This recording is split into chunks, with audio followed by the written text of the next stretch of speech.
जय हिंद दोस्तों। 2026 तक ईएमआई देने की कोई भी जरूरत नहीं है।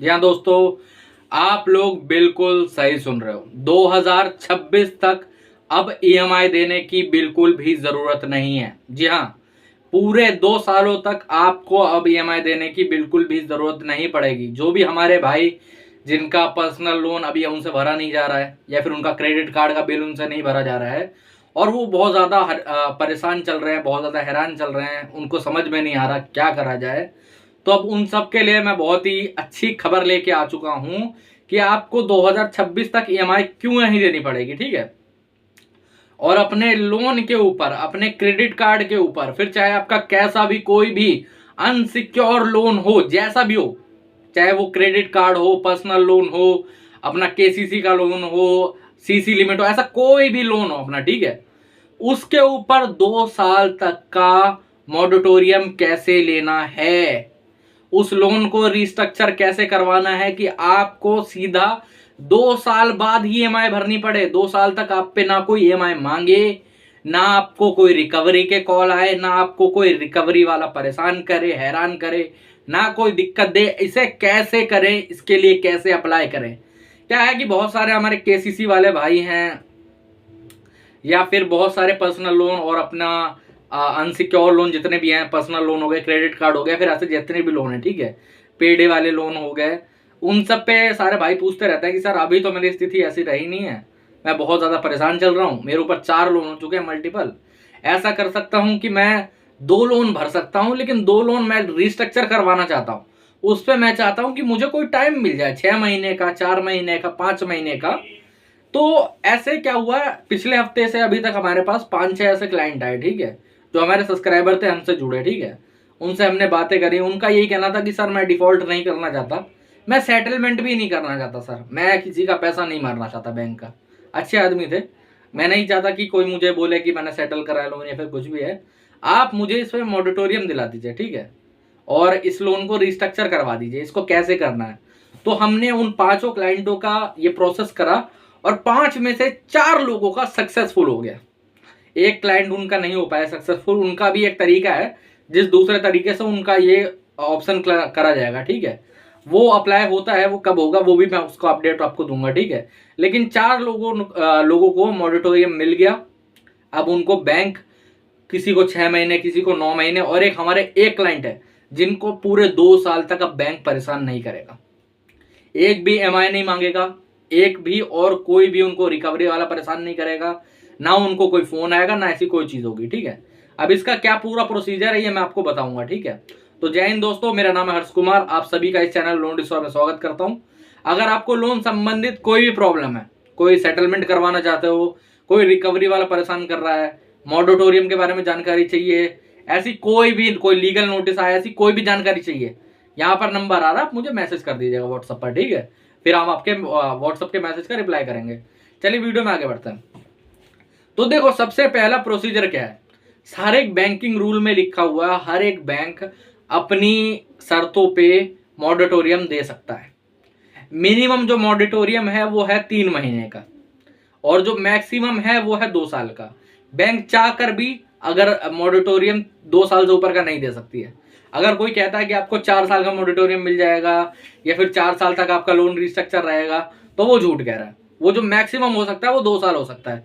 वो एक क्लाइंट को मिल भी गया है, लेकिन और दूसरे क्लाइंटों को उसकी जरूरत नहीं थी, उनको 6 महीने की और एक को 9 महीने की जरूरत थी, और एक हमारे जो क्लाइंट थे उनको 3 महीने की जरूरत थी, उनको 3 महीने का दिलवाया गया, क्योंकि मिनिमम 3 महीने है, उससे नीचे हो नहीं सकता।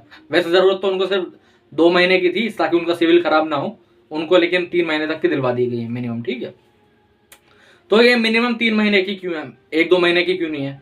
क्योंकि देखिए 1-2 महीने के लिए फिर वो लोन रिस्ट्रक्चर नहीं होगा, वो मॉडिटोरियम नहीं होगा। वो अगर आप 1 महीने के लिए चाहते हो तो कुछ मत करो, आप बैंक को सीधे एक मेल लिख सकते हो, जिस मेल के अंदर आप लिख दो इस महीने की मैं ईएमआई नहीं दे पाऊंगा, आप इस लोन को आगे बढ़ा दो, वो वैसे ही बढ़ा देंगे, ठीक है। उसके लिए आपको कुछ खास करने की जरूरत नहीं पड़ेगी, ठीक है। अब आपको लोन मॉडिटोरियम के लिए करना क्या पड़ेगा? सबसे पहला तो आपको लोन डिफॉल्ट होने से पहले या फिर लोन डिफॉल्ट हो चुका तब भी, ठीक है, बैंक को एक मेल लिखना है जिसके साथ आरबीआई की ये जो पॉलिसी है मॉडिटोरियम की, जो मिनिमम 3 महीने की और मैक्सिमम 2 साल की है, 24 महीने की, ठीक है, इसका एक पर्चा और डालना है, ठीक है, स्क्रीनशॉट या फिर कुछ भी अटैच करके, या तो लिखित में भी डाल सकते हो। आरबीआई की पॉलिसी के तहत मैं ये मॉरेटोरियम चाहता हूँ, ठीक है, और ये लोन रिस्ट्रक्चर चाहता हूँ। आप बैंक को ईमेल लिखो, एक लिखित में कंप्लेंट नहीं, लिखित में एक रिक्वेस्ट करो, वो मेल बैंक में जाके सबमिट करो, ठीक है, बैंक के मैनेजर को, या फिर वैसे स्पीड पोस्ट से भी भेज सकते हो चाहो तो, ठीक है। उस तरीके से उनका जवाब का वेट करो। अगर उनका जवाब सही आता है तो आपको वेट करने की जरूरत है, आपको टेंशन लेने की जरूरत नहीं है। आप बिल्कुल ही टेंशन फ्री हो जाओ, फिर कोई परेशानी आपको आने वाली नहीं है अगर आपका जवाब एकदम सही आ जाता है तो, ठीक है। हुआ क्या, 3 क्लाइंटों के साथ क्या हुआ था, 3 क्लाइंटों को बैंक की तरफ से जवाब आ गया, जो हमारे 3 महीने के थे उनको तो लमसम 2 दिन बाद ही आ गया था, ठीक है। जो 6 महीने के लिए थे उनको हमें एक स्पीड पोस्ट करवाना पड़ा। स्पीड पोस्ट जब रिसीव हुआ तो बैंक मैनेजर से कॉल आई, बैंक मैनेजर ने बात करी, उन्होंने कहा तो और भी था कि 7 महीने तक का करवा दीजिए, लेकिन जो मैनेजर है उन्होंने कहा कि भाई साहब एक ऐसा है कि हमें 3, 6, 9, 12 ऐसे मिलता है, ठीक है टाइम। आप अगर चाहते हो तो 9 महीने का मैं करवा देता हूँ, लेकिन क्लाइंट को 9 महीने की नीड नहीं थी, उन्हें 6 महीने का दिलवा दिया गया, ठीक है। और एक क्लाइंट और थे जिनको 9 महीने का दिलवाया गया, उनको 9 महीने के दिलवाने के लिए हमें आरबीआई के ओम्बुड्समैन में कंप्लेंट भी डालनी पड़ेगी, ठीक है। वो पुराने क्लाइंट थे, उनका थोड़ा पुराना था, 1-1.5 महीने पहले का, ठीक है। तो आरबीआई के ओम्बुड्समैन में कंप्लेंट डालने के बाद उनको मॉरेटोरियम मिल गया, ठीक है, 9 महीने का लमसम। अब अगर मान लेते हैं कि आपने बैंक को मेल लिखा, आपने बैंक को स्पीड पोस्ट डाला, आपने बैंक में जाके भी वैसे रिक्वेस्ट करी, ठीक है, मैनेजर से, और आपने सिंपली आरबीआई के ओम्बुड्समैन में भी कंप्लेंट करके करी, लेकिन बैंक की तरफ से, बैंक का क्या है कि बैंक की खुद की मर्जी भी है इसके ऊपर, ठीक है, रिस्ट्रक्चर और मोरेटोरियम के ऊपर। बैंक चाहे तो मना भी कर सकता है, बैंक के ऊपर है कि वो अप्रूवल दे तो दे, वरना नहीं देना चाहे तो नहीं भी देगी, ठीक है। अब ऐसी स्थिति में जब बैंक मना कर देता तब क्या करना चाहिए, तब एक काम करो, अपना बैलेंस ट्रांसफर करवा लो। जी हाँ, आप बहुत सारे बैंक हैं जिनकी इंटरेस्ट रेट थोड़ी हाई है या फिर कुछ चीज़ें हाई हैं, उनमें अपना बैलेंस ट्रांसफर करवा सकते हो, ठीक है। अगर आपका सिविल खराब भी हो गया, क्योंकि इतना तो किसी का नहीं गिर जाता, मिनिमम 600 तक पे आपका जो है, 620 तक पे या फिर 600 तक पे आपका बैलेंस ट्रांसफर हो जाएगा आराम से, ठीक है। और उतना सिविल इतनी जल्दी नहीं गिरता किसी का, अगर आपका दूसरा तीसरा मंथ चल रहा है तो इतनी जल्दी नहीं गिरेगा, ठीक है। अब बैलेंस ट्रांसफर करवाने पे क्या है, आप बैलेंस ट्रांसफर करवाएंगे उससे पहले आप एक रिक्वेस्ट डालेंगे बैंक को, ठीक है, कि भाई साहब ऐसा ऐसा है, अभी मैं बैलेंस तो ट्रांसफर करवा लूंगा आपका, आपकी जो हाई इंटरेस्ट रेट रहेगी वो भी मैं पे करने को तैयार हूँ, लेकिन मैं 1 साल का, 2 साल का, सॉरी 9 महीने का, 12 महीने का, 16 महीने का, ऐसे करके, या फिर अपना लास्ट 24 महीने मतलब 2 साल तक का टाइम चाहता हूँ। और इसमें क्या है कि अपना जो बैंकिंग सेक्टर है, ठीक है, उसके अंदर ऐसा बहुत सारे बैंक बैठे हुए जो कि ऐसे अकाउंट को चाहते हैं, ठीक है, वो ऐसी रिक्वेस्ट को बहुत जल्दी मान लेंगे, ठीक है।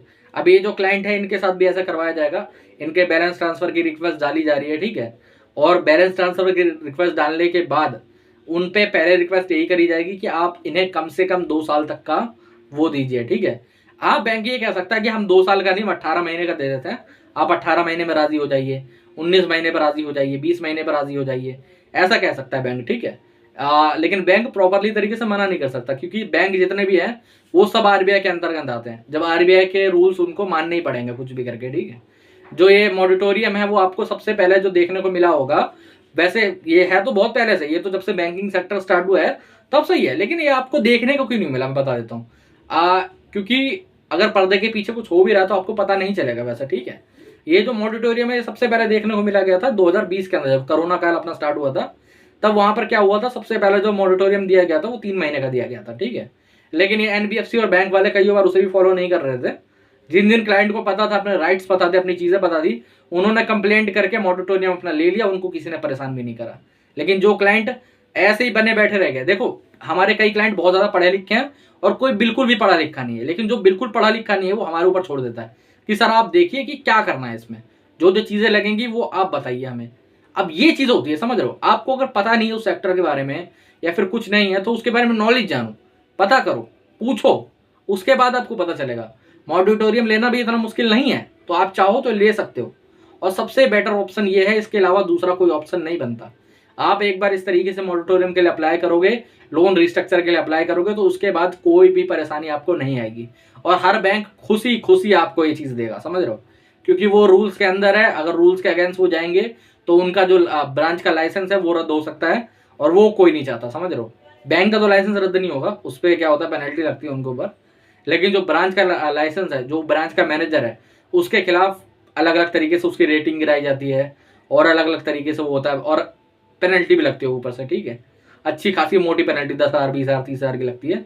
तो इसीलिए आप इस तरीके से अप्लाई करें। और अगर आप चाहते हो कि हम आपको करवा के दें या फिर हम आपको समझाएं कि क्या क्या चीज़ें हो सकती हैं इसके अंदर, क्या क्या आपको करना है, फिर क्या आपको और दिक्कतें आ रही हैं, ठीक है, तो यहाँ पर नंबर आ रहा है, आप हमें व्हाट्सएप पर मैसेज कर सकते हो, ठीक है।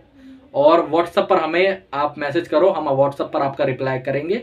आपको कोई भी प्रॉब्लम हो, कोई रिकवरी वाला परेशान कर रहा हो, कोई लोन से संबंधित दिक्कत है, लोन की सेटलमेंट करवाना चाहते हो, मॉडिटोरियम के बारे में जानना है या फिर मॉडिटोरियम में लेना है, ठीक है, ऐसी कोई भी प्रॉब्लम है, यहाँ पर नंबर आ रहा है, सीधे व्हाट्सएप पर मैसेज करो और कुछ करने की जरूरत नहीं, ठीक है।